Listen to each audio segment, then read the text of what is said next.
So Paul, when you call to a farm first where you have an inquiry for an underpass, what are the first, say, things that you look at, or what are the key areas that you would focus on? So first thing we'll try and find a suitable location for the underpass, Bertie, you know.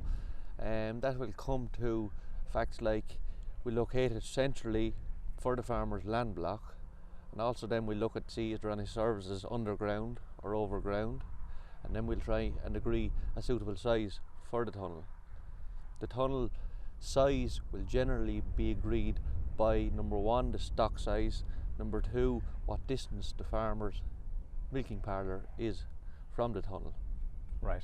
And say, why are people or farmers in general more looking for tunnels? Well, you know, what are the pressures they're under?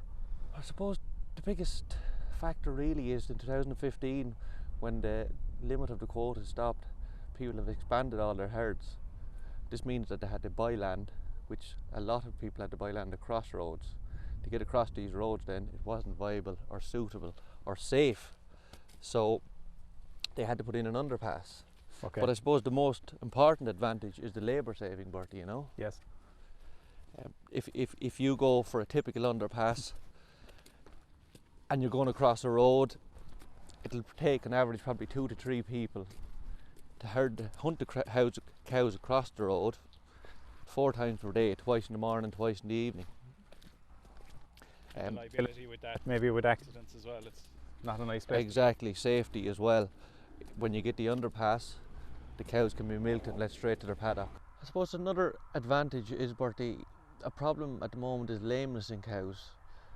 Without the underpass, the cows can be standing in a collecting yard for maybe an hour and a half every morning, every evening, and farmers have an awful problem with lameness. With the underpass, they can be milked and led straight through the underpass and out to their paddock. Yeah, okay. Okay. And so where a farmer decides then to work with you or whatever, planning is obviously a big part of the whole process. What are the challenges with that, and say what are the key things to overcome? Well, for planning permission, I suppose, number one, Grastech look after that for us, but you've got to look at stuff like services underneath the road, ground conditions. You've got to do a topographical survey. You've got to check overhead wires. You've got different reports then as well then. You could have a hydrological report if the ground conditions are not suitable. There might be a water course in the local area. You could have an archaeological report if there's a protected structure in the area. You've got a lot of different reports which varies from job to job. Right, okay, and does that vary with county to county then, with your experience in terms of reports or stipulations or whatever? It does, of course, yeah. But generally you'll know the ground conditions in each county anyway, in the areas, you know. Okay. And say then when you do get planning, say for Croom Concrete, you have a couple of different options for people. Say, could you explain them? Yeah, we usually go with 2 different options. Either we got supply only, where the farmer gets his own contractor to organise all the work and we just drop the units to site. But number 2 then is the turnkey job, where I would say probably 80% of farmers go for at the moment, where we take over the project from start to finish. We employ Grastech to do the planning and we complete the project in total then. Okay. It's less hassle for the farmers and we have total control. Okay. Okay. And timelines typically for that then in reality?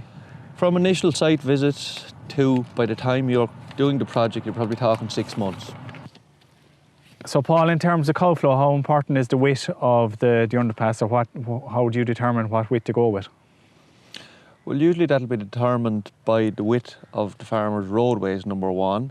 Another factor may be the distance they are from their parlour, Bertie. If the cows can flow through the underpass straight, they'll obviously flow through better.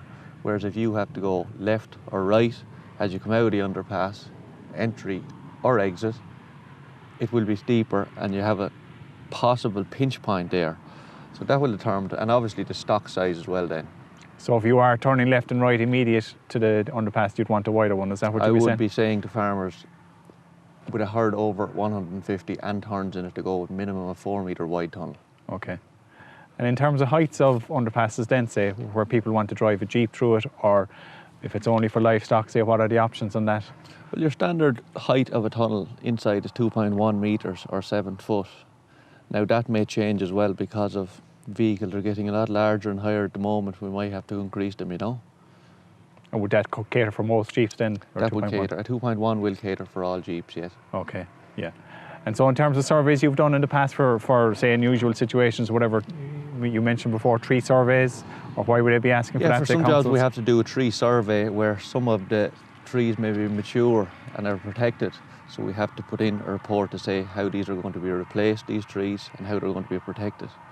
Also then we may be asked for a hydrological report to determine the ground conditions and if there's a water table, a water course in the area. We've often been asked then as well for a bat survey. A lot of counties nowadays will ask for a road safety audit where the road may be a hazard or dangerous at the time. Other reports then, you've got geological reports. What would that cover? Ground conditions also. Right. With every underpass, a slurry management report has to be submitted with the planning party, you know. This is to determine that the slurry which is put into the effluent tank can be catered for, and that the farmer has sufficient capacity in his own tank, in his yard, to take slurry from the effluent tank. Okay. So he has to empty that, have the capacity to empty that, and he has to in his own vacuum main empty yard. that when it fills up. Okay. And land spread it or pump it back up to his own tank. Very good. So Paul, when planning is granted and you're ready to start the process, say, what administration do you have to do beforehand? The next process is to apply for a road opening licence, Bertie. Road opening licence has to be applied for all managing all openings and public roads around Ireland. This involves submitting a traffic management plan, safety documentation, location of services underground and overhead, location maps and the dimensions of the underpass.